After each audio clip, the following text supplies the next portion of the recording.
বাবা দ্বিতীয় বিয়ে করার পরই মা কেমন যেন হয়ে যাচ্ছে।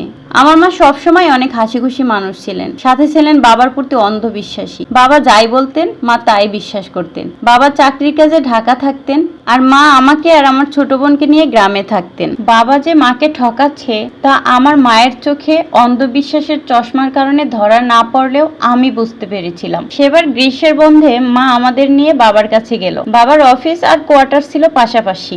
আমি বাবার অফিসে যেতেই দেখি বুয়া ঝাড়ু নিয়ে ঘর ঝাড়ু দিচ্ছে আর বাবা তার হাতের উপর হাত দিয়ে ঝাড়ু দেওয়া শিখাচ্ছে। আমি সেদিন মাকে এসে বলতেই মা খেপে যায় আমার উপর, রেগে চড়ও দিয়েছিল। আমি জানি তার মনের জ্বালা কমাতে চড় দিয়েছিল আমায়, তবু মা বাবাকে এক বিন্দু পরিমাণ সন্দেহ করেনি। শুধু বাবাকে বলেছিল যে আমি থাকি আপনার সাথে ঢাকা, ওরা ওর মামার কাছে থাকুক। বাবা সেদিন রেগে গিয়ে বলেছিল আমার সন্তান মা বাবা ছাড়া থাকবে, ওরা কি অনাথ নাকি? মা আর কথা বাড়াতে পারেনি। তার 3 মাস পরেই জানতে পারলাম বাবা অনেক আগেই ওই বুয়াকে বিয়ে করেছে। এখন থেকে আমাদের খরচ চালানো তার পক্ষে সম্ভব না। হুট করেই চারপাশের সব কিছু পাল্টে গেল। বাবা আমাদের অনাথ না করলেও তিনি সন্তানহারা ভাবলেন নিজেকে। মা ধীরে ধীরে কেমন যেন হয়ে গেল, কথা কম বলে, শুধু মাঝে মাঝে চিৎকার করে কান্না করে। এ কান্না লজ্জার। গ্রামের মানুষ বলে মায়ের ছেলে হয়নি তাই বাবা আরেকটা বিয়ে করেছে। আজ আমি বা আমার বোন যদি ছেলে হতো তাহলে বাবা নাকি আর বিয়ে করতেন না। আসলেই কি তাই? ছেলে হই বা মেয়ে সন্তানই হই, তারই তো রক্ত, কে বুঝাবে তাদের?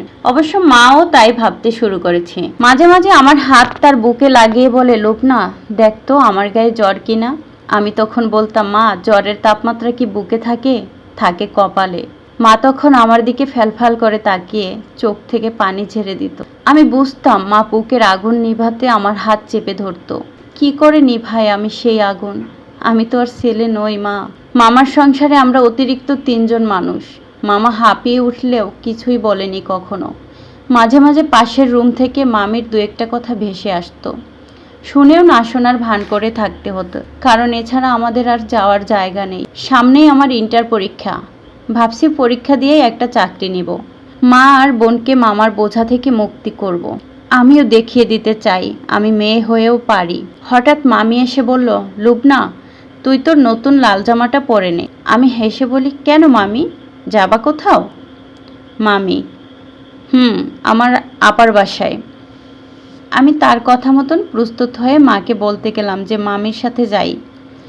মা আমার মাথায় হাত রেখে বলল, লুবনা মাথায় কাপড় দিয়ে জামা। আর শোন, যদি জিজ্ঞেস করে তোর বাবা কই, বলবে বাবা বাইরে থাকে। কেন? বলবো বাবা মারা গেছে। মা আমার মুখে হাত দিয়ে চেপে ধরে বললেন, লুবনা তিনি তোর বাবা।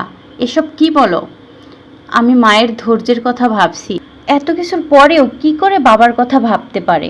আচ্ছা মা, যাচ্ছি তো মামির বোনের বাসায়, তারা কেন এত কিছু জানতে চাইবে? মা আর কোনো উত্তর দিল না। মামির সাথে তার বোনের বাসায় যেতেই দেখি অনেকে আমাকে খুব আগ্রহ নিয়ে দেখছে। কেউ নাম জিজ্ঞেস করছে, কেউ আবার হাইট মাপছে। আমি কিছুই বুঝে ওঠার আগে মামি এসে বললেন, আমাদের মেয়ে তাই বলছি না, ওর যে কত গুণ তা না দেখলে বুঝবেন না। ও কাজ পারে না এমন কিছু নাই। মামির বোন উঠে গিয়ে বলল, আচ্ছা ছেলেকে আলাদাভাবে কথা বলতে চায়? পাশে থাকা মহিলা উঠে বলল, তা বলুক। কিরে সেলিম, কথা বলবি নাকি? বলে হেসে দিল। আমি তখন ছেলের মুখের দিকে তাকালাম। আমার বুঝতে বাকি নেই আমার বিয়ের কথা হচ্ছে, আর এই সেলিমই হলো পাত্র। কালো পাঞ্জাবি আর চশমার ফ্রেমে ছেলেটিকে খারাপ লাগছে না। কেন যেন আমার মনের ভিতর ভয় ঢুকে গেল। সবাই আমাদের দুজনকে রুমে রেখে চলে গেল। সেলিম কাশি দিয়েই জিজ্ঞেস করলো, কি নাম আপনার? লুবনা। এবার ইন্টার দিবেন? হ্যাঁ। কোন গ্রুপ? মানবিক। আমি সেলিম, ব্যবসা করি। আর কিছু জানতে চাইলে জিজ্ঞেস করেন। আমি শুধু মাথা নাড়িয়ে বললাম, না নেই। এরপর মামি আসলো খাবার নিয়ে, আমায় বলল সেলিমকে খাবার দিতে। আমি মিষ্টির পেয়ালা হাতে নিয়ে তার সামনে ধরলাম। আমার হাত অনবরত কাঁপছে। সেলিম হেসে বলল, টেবিলে রাখুন, হাত থেকে পড়ে যাবে। সবাই চলে যাওয়ার পর মামি আমার পাশে এসে বলে, সেলিমের মনে হয় পছন্দ হয়েই গেল তোকে। কি বিয়ের জন্য তৈরি তো? আমি লজ্জায় কথা বলতে পারছি না। মেয়েদের মনের ভিতর বিয়ে নিয়ে অনেক স্বপ্ন সুপ্ত অবস্থায় থাকে, আমারও রয়েছে। তবে বাবার কথা মনে হলে বিয়ে করতে মন চায় না আমার। সব ছেলেদের ভিতরে চরিত্রহীনের ছাপ দেখতে পাই। বাসায় যেতে রাতে সেলিমের বাড়ি থেকে জানানো হলো আমাকে পছন্দ হয়েছে তাদের। মামির সে কি আনন্দ! আজ মামি আনন্দে গুনগুন গান গাইছে। আমি জানি মামির খুশি কোথায়। আমি শুয়ে ভাবছি সেলিমের কথা। ও কি আমার মনের মতন বর হবে? আমি কি ওর চোখের মণি হব? আমি কল্পনায় ওকে নিয়ে বহুদূর চলে যাচ্ছি। ভাবছি বিয়ের পর ওকে বলবো মা আর বোনের দায়িত্ব নিতে।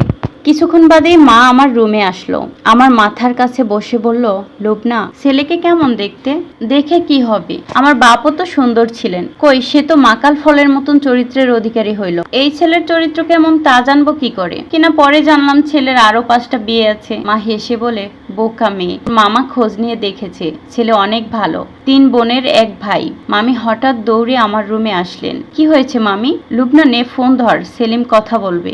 আমি ইতস্তত হয়ে ফোন কানে নিলাম। মামি মাকে নিয়ে চলে গেল। আমি ফোন কানে নিয়ে চুপ করে আছি। ওপাশ থেকে সেলিম বলল, কি কাঁপছেন নাকি?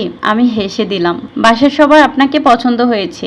আমি, সেলিম, আমারও। আচ্ছা, আপনার মামা চায় বিয়ের পরের মাসেই হোক, আপনি কি চান?